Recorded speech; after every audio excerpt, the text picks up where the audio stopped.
there's no way they can guarantee the deposits they're supposed to guarantee. And if they start letting the banks steal them, what you're looking at is a chain reaction collapse that will wipe everyone out. Hey guys, thanks for tuning in. I'm very happy to have back on the line the one, the only, the historian and spokesperson for LaRouche PAC. It's our friend Harley Schlanger. Harley, how are you? I'm doing great, Sean. How are you? Well, I'm good too, and I'm really glad to have you back on the line. I mean, so much has changed geopolitically and economically since the last time we spoke. And you and I exchanged emails just briefly about a week ago, Harley, and you said what we should do on this call is talk about the bankster oligarchs. And you ask a very important question: will American patriots rise to bring them down? Harley, we see derivatives collapsing. We see JP Morgan has lost more than $8 billion in value over just the past couple of trading days. The house of cards is coming down, and the question is, are the bankster oligarchs ripe for a fall? They definitely are. They've been ripe for a fall for a while, but what's happened, what's changed, is that other nations are beginning to reject the Washington-London consensus. And there's even fighting going on within Washington and London. The most important thing is that, as you've been pointing out for a long time, there's a fraud in the way people talk about economics. The extent to which people are focused on money, monetary policy, leaves them blinded to the fact that there has to be something backing up money. And what we've seen is, under the Federal Reserve System in our country, the European Central Bank, we see private banks have taken over the process of credit policy. And they care not for the population or whether there's an improved standard of living or even a possibility for that. They're concerned with their day-to-day positions and how to make money trading. And what's happened is there's such a divergence now between the financial system and the real economy that you can't even sustain the financial system much longer. And in Europe, there's a tremendous crisis with the banking system. We don't see it as much here, but you mentioned JP Morgan Chase, Citibank, Wells Fargo, Bank of America. They're all sitting there with unsustainable levels of bad assets. It should have been written off after 2008 and never was. And the only question is, will these banks fall, leading to a total implosion of the financial system and chaos, or will there be an intervention to put it through an orderly bankruptcy? In any case, the power of the oligarchy is dramatically weakened.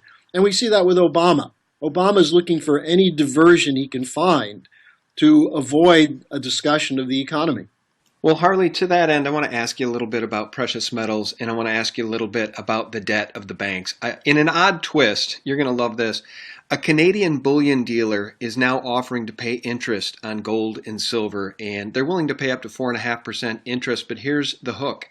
You have to be willing to let them hang on to your physical gold for at least 3 years. What I find really ironic about that, Harley, is that we know at the heart of the corruption of these big international banks and the big international bullion banks is the fact that there is no more physical on deposit. Their fiat system is literally breaking down to the point where, as one bank like Deutsche Bank and the derivatives begin to collapse, the systemic risk cannot be overstated.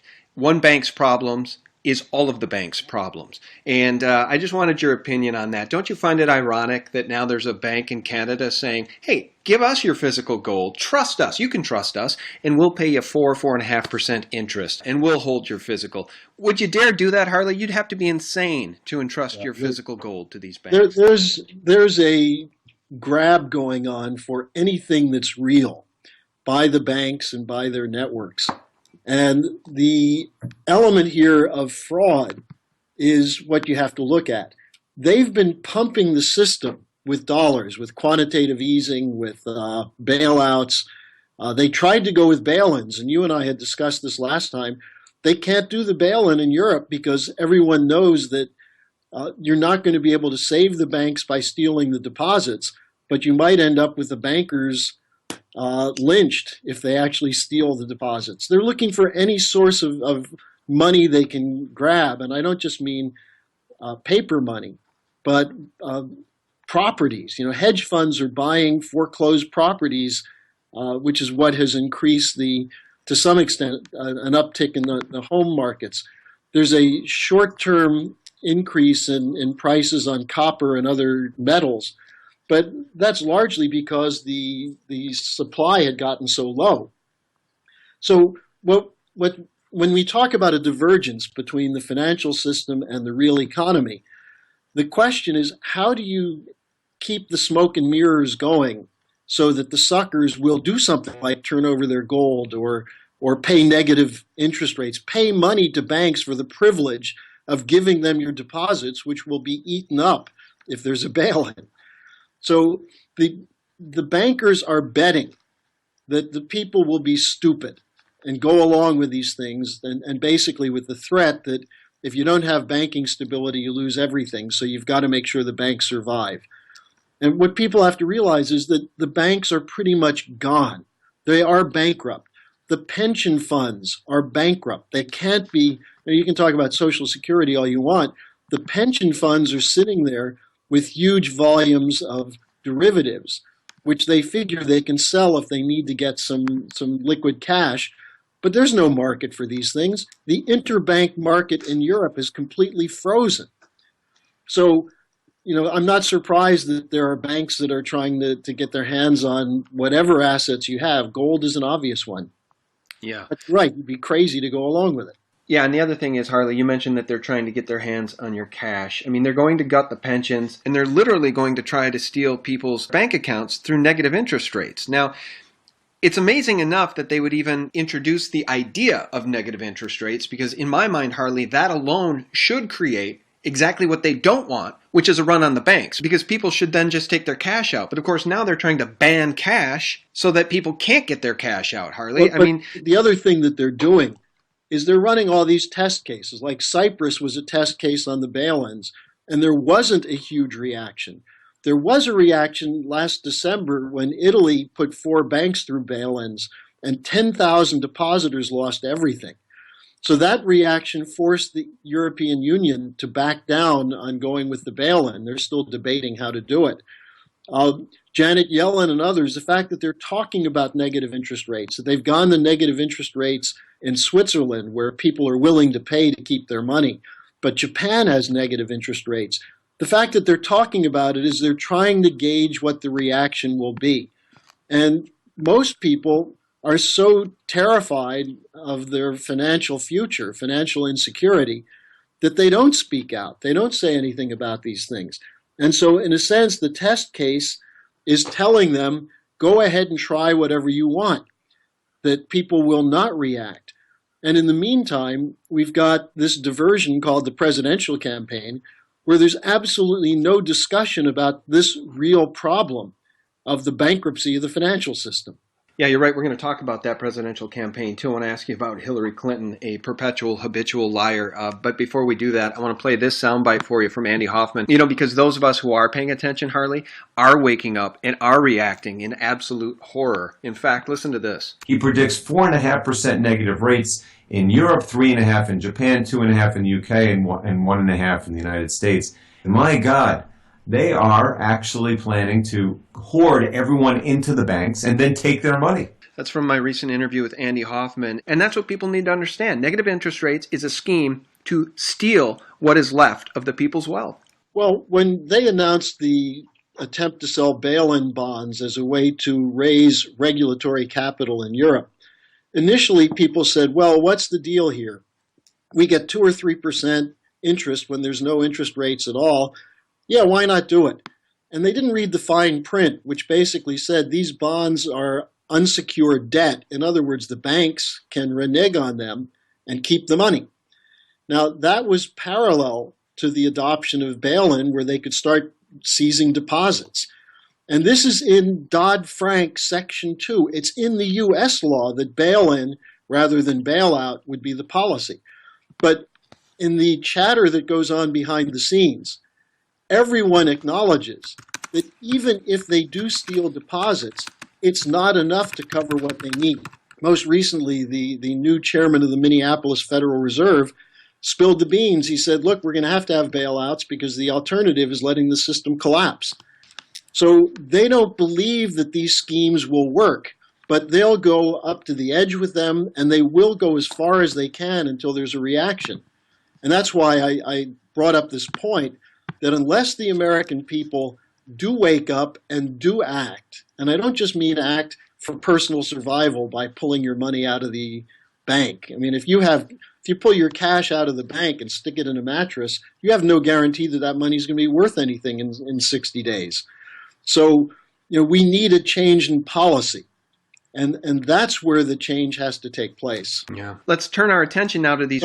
Sean, let me just mention one other point here. Okay. If you look at what we rely on in the United States, the Federal Deposit Insurance Corporation, they're currently insuring $6.7 trillion in deposits. They have less than 1% on hand to cover the banking run. They have $60 billion.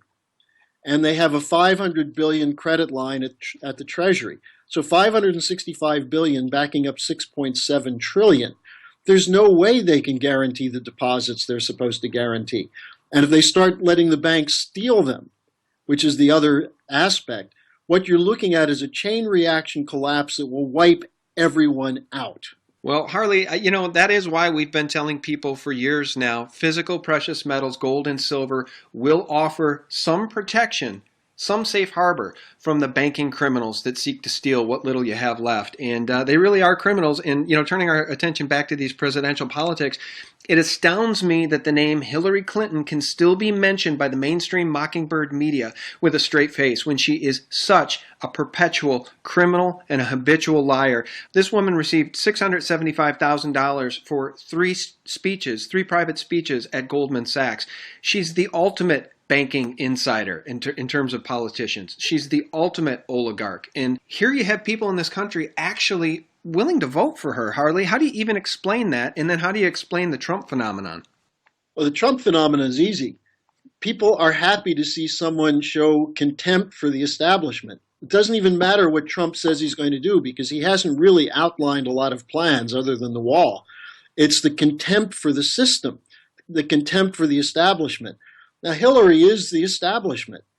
And the problem is that Bernie Sanders doesn't really represent an alternative to her. And I'll tell you the real problem there. The last debate, he was going head over heels to embrace Obama. They were arguing about who's closer to Obama. Now, it's really not about the black vote. It's about the fact that they're afraid to say the obvious, which is Obama is a criminal who should have been run out of office through impeachment. I mean, LaRouche has been calling for this going back to a webcast in April 2009, where he identified Obama as a pathological narcissist and a satanic figure. And in spite of the massive evidence that that's true, no one has had the guts to take on Obama. And I mean, really take him on. So the result is we have Hillary and Sanders who, Bernie, with all the talk he says against Wall Street, he's embracing Wall Street's president. On the Republican side, the establishment figures are laughable. You look at what happened to Jeb Bush as a perfect example. Right. And talk about no support. Yeah, well, I thought what was really interesting is that Trump went on the offensive in South Carolina against George W. Bush. And all the pundits said, oh, this will destroy him because of all the veterans in South Carolina. But he brought up an important point. Even veterans who may have supported the idea of a strong president in war recognized that the Iraq War was a disaster, a continuing disaster, because that's where ISIS came from. And the idea that attacking Bush would hurt Trump in South Carolina proved that these pundits haven't learned a damn thing from what's going on both with the presidential campaign and within the real world. Now, the other thing that Trump brought up, which was worth really talking about, is he brought up that it was not Iraq that had anything to do with 9/11, but the Saudis.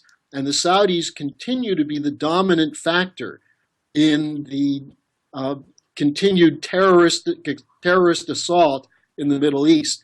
And yet the United States is still in a total embrace with Saudi Arabia to the extent that Obama is supporting ISIS and Al-Qaeda.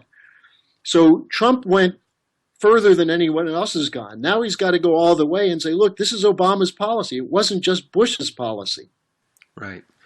Well, that's right. And, Trump is saying things that nobody else has been saying in politics. And Cruz and Rubio have both been exposed by Trump's, frankly, his honesty, his discourse, his ability to speak off the cuff, his ability to speak without talking points in a teleprompter in a way that is being received by the general public at large as at least being organic. At least he's being honest, whereas Rubio and Cruz have that same processed speech pattern that Hillary has.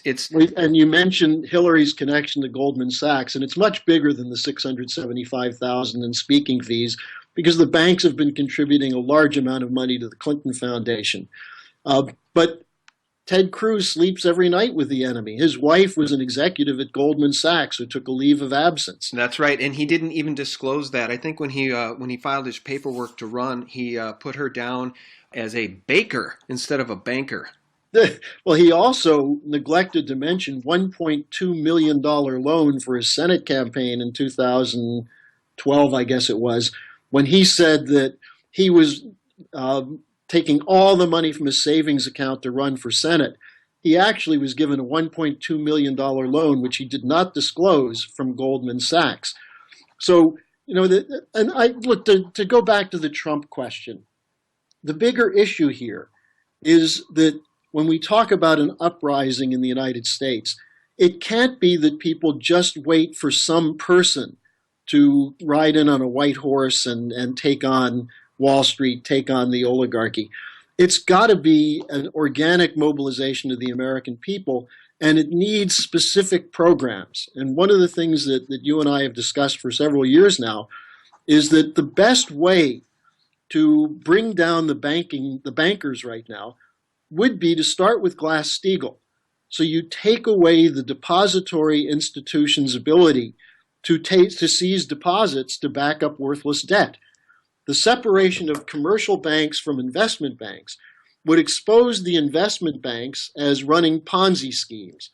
It would also force most of the commercial banks into a bankruptcy reorganization. Then the question is, where would credit come from to get the economy jump-started? And it could not come from the Federal Reserve because the Federal Reserve is essentially an agency of those private banks. So we're at a point now where we can seriously talk about moving away from a Federal Reserve, fractional reserve looting system to actually a system of credit based on production, on physical wealth, real economy. And that's what should be discussed here, not just that Wall Street is bankrupt and Wall Street's no damn good and that they're collapsing. We need an alternative. And which candidate, Harley, offers us the best shot at getting that? Certainly not Hillary Clinton. Well, at this point, I would say none of them have indicated that they're in any way thinking in the right direction. Although I do think Trump just mentioned that the Fed should be audited, which was refreshing. You're not going to hear that from Hillary Clinton. No, but I think, this is where we have to go beyond the half a loaf approach. Yeah. We need the whole loaf of bread. The Fed shouldn't be audited. It should be shut down. We Right. know it's a criminal institution. And I'd like to see Trump go further on these things. And as you know, LaRouche is putting forward this idea that we can move outside of the transatlantic financial system now based on the potential for development that's coming out of all places, China and Russia. And this brings us to the second major point here, which is that Obama has been exposed as a weak phony by what Putin did to take on terrorism in Syria. Right. And now we see the administration split between the faction that includes a section of the military which is saying, look, the Russians are actually fighting the terrorists. We should be working with them. And that's what was behind the Kerry-Lavrov agreement to try to get a ceasefire. Because the fact of the matter is that sooner or later, the Russians are going to break the back of ISIS and al-Qaeda. Well, we did nothing except build them up.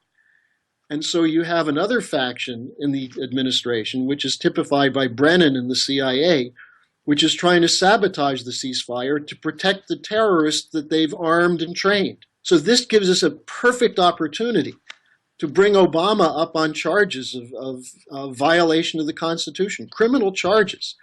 it gives us the opportunity to really crack the back of this City of London, Wall Street empire, which, as we were talking about financially, is terribly weakened and strategically is trying to destroy the potential for an alternative by putting us on a course toward war with Russia and China. Let me ask you something, Harley. There seems to be some good guys in the Pentagon that stand directly opposed to Obama. I think that's pretty much what you were just saying. And there seems to be a move back to common sense and constitutionality and rule of law in this presidential campaign with a lot of the things Trump is saying. There's no way a guy as smart as Trump would have decided sort of willy-nilly, spur of the moment, to risk everything, including his life, to run against criminal crime families like the Clinton and Bush crime families. We've seen Jeb Bush be defeated badly, and I personally think that what the establishment wanted is they wanted a Clinton-Bush race in 2016. Yeah, sure. They didn't get Bush because of Trump, largely, and because Jeb Bush was a terrible candidate. But what I'm driving at is, I think it's a big sea change. It's certainly monumental. What's your take? Am I on the right track? Well, there's a lot going on behind the scenes that we usually don't see. One of those things was pointed out by the Seymour Hersh article, that there are people in the U.S. military who realize our ground forces and our military capabilities being destroyed by this permanent warfare. That's what always brings down imperial forces. When you're strung out all over the world, where you're using factions and tribes and sects as your various kind of proxies, it doesn't work. And there are people in the military. General Dempsey, the former Joint Chiefs of Staff chairman, understood this. Lieutenant General Michael Flynn, the former head of the Defense Intelligence Agency, who's speaking out all over the world against the Obama policy, the Bush and Obama policy. There are people in the military who are ready to move on and recognize that Russia is not the Russia of Bolsheviks and communists, but that Russia does have a national interest in fighting against terrorism and against drug proliferation. Now, you have on the other side the utopians who really are planning how could they use a new generation of nuclear weapons to knock out Russia and China as potential rivals. This goes back to the Project for a New American Century, which was the Wolfowitz, Rumsfeld, Dick Cheney gang, the Robert Kagan gang, who basically said, we'd better take on Russia and China in the 21st century or we'll lose out.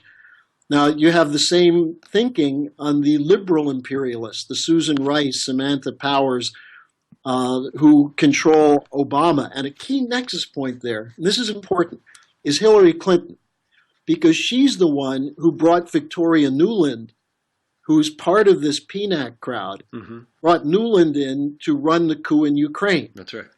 So this crowd is dedicated to destroying any potential opposition to the London Wall Street oligarchy. Now, what's important is that one of the countries that's key in this, that's starting to break from it, is Germany. Because the German industrialists know they need Russia and China. And they know that the EU, the European Union, was created to prevent a German turn toward Eurasia. Now, the question you really have to ask yourself is, should we be afraid of Russia and China as economic competitors? Well, the only reason we would be afraid of them is if we're destroying our own economy. If we unleash the potential of the American financials or American economic system, as LaRouche discusses it, physical economy, we'll be fine. We'll do great, as Trump would say. If we instead penalize real production and penalize investments that go into physical economy to keep the Ponzi scheme going, then we should be afraid of these other countries because they are not going to destroy themselves for the sake of London and Wall Street. And so that's the shift that's occurring. And you don't have to be a conspiracy theorist to see that Bush and Obama are the product of the same system, and that so is Hillary Clinton. Now, the potential for a break, rather than focusing on Trump per se, is we need to just see the American people speaking out against this oligarchy. And speaking out in whatever way possible. And I will say one final point on that, Sean. I've seen in the last few years a tremendous growth in the kind of work that you're doing and other bloggers and websites. The fact is that you can't contain anymore a patriotic impulse because the people who are tuning into you already know they're being lied to in the media and they're looking for truth. They're seeking it on their own. And that's why what LaRouche keeps emphasizing, what we do with LaRouche PAC, is put forward alternative policies. So we're not just stuck talking about what's bad and what's collapsing, but we're giving people an understanding of where we can go in the future. Well, you are. And again, you mentioned not destroying our own economy. You know, Trump would say the economy can be good again here in this country if we can get out from under the oligarchs which seek to destroy it. But I do wonder about that $19 trillion in debt. Harley, I'm not sure if even we had Ron Paul in office at this point that things could be turned around when we're 19.5 trillion in debt. What's your take on that? Well, look, we have a growing national debt, but we also have a huge corporate debt, private sector debt. The American people are saddled with huge debts, whether it's student debt or credit card debt. We're in a debtor economy. Now, you can do one of two things. One of the leading economists in Europe, William White, is saying we need a jubilee year. We need to write down a lot of this debt, especially the bank debt. Now, with government debt, because that's treasury bonds and basically the good name of the United States, what we have to do with that is start producing again.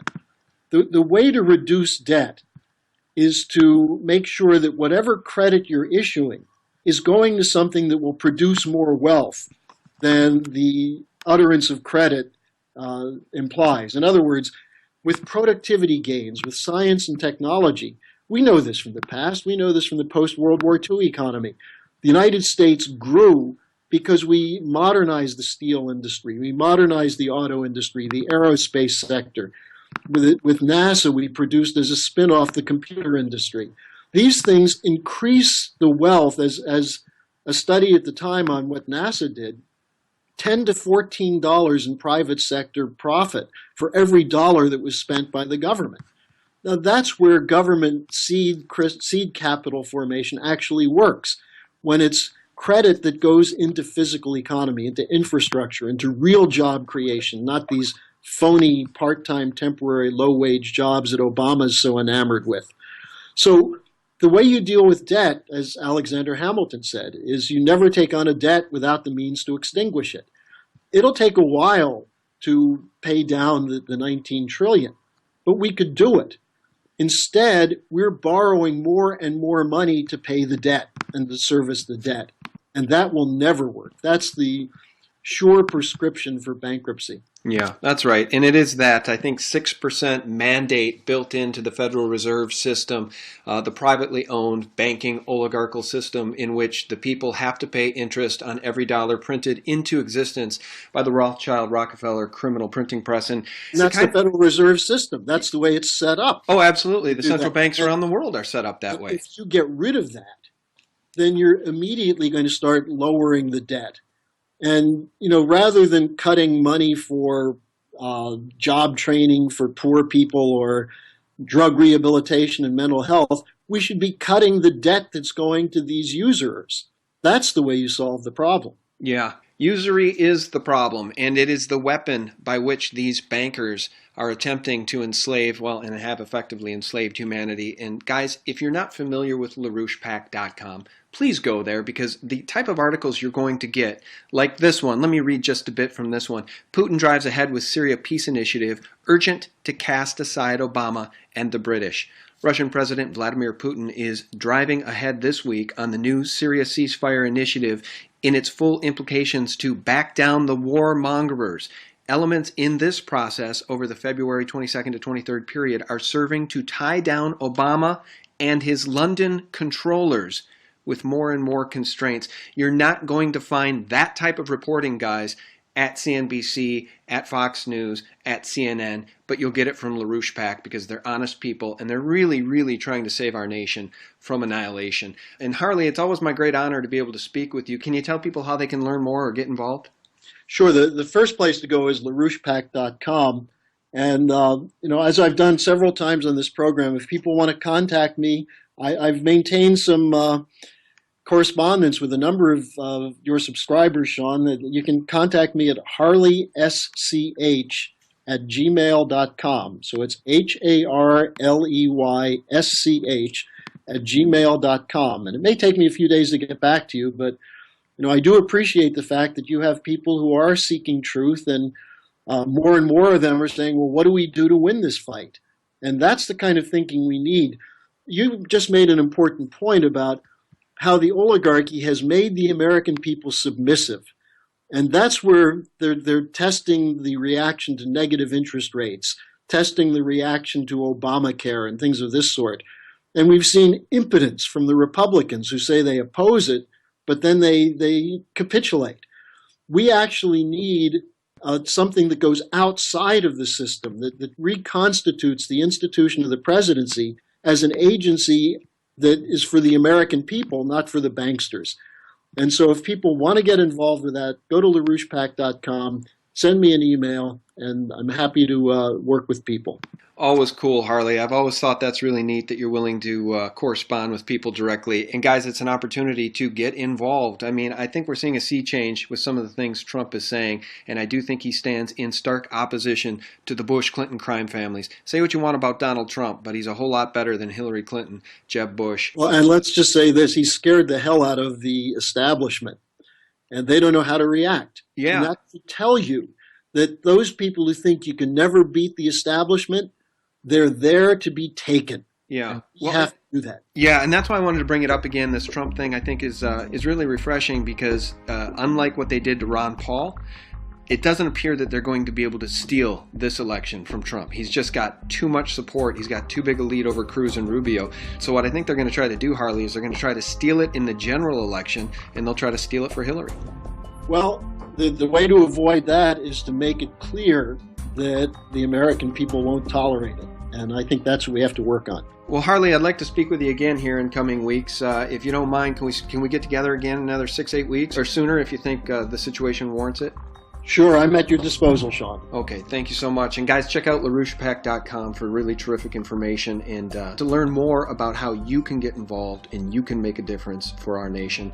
Our guest has been Harley Schlanger. Harley, thanks so much. Sure. Talk to you soon, Sean. Talk to you soon. And guys, thanks for your support at sgtreport.com. I hope you have a terrific week ahead, and thanks for checking us out at thelibertymill.com. Real news, 24/7. God bless.